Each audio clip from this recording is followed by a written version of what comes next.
পরিশ্রম ভুলে গিয়ে প্রত্যেকটা মানুষই এখন শর্টকাট ধরতে অভ্যস্ত হয়ে গেছে। রাধে রাধে ভিউয়ার্স, আমি রবিন। মেনলি একটি ই কমার্স কোম্পানিতে আমি কর্মরত এবং তার সাথে আমি জিম করি। 5G নেটওয়ার্ক আপডেট হওয়ার সাথে সাথে মানুষ এখন 5G স্পিডে পুরো দৌড়াতে শুরু করে দিয়েছে। কোনো জিনিস শুরু করার সাথে সাথেই ভাবতে থাকে যে কত তাড়াতাড়ি সেটাকে শেষ করা যায়।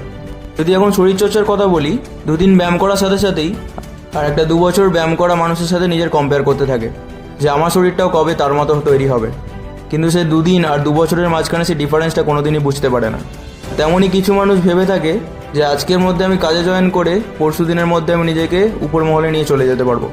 বাইরে থেকে যেসব জিনিসগুলো দেখতে অনেক সুন্দর লাগে, ভেতর থেকে সেই জিনিসগুলো কিন্তু করতে কতটা যে কঠিন লাগে, যারা এরকম পরিস্থিতি ফেস করে তারাই একমাত্র এই জিনিসগুলো বুঝতে পারবে।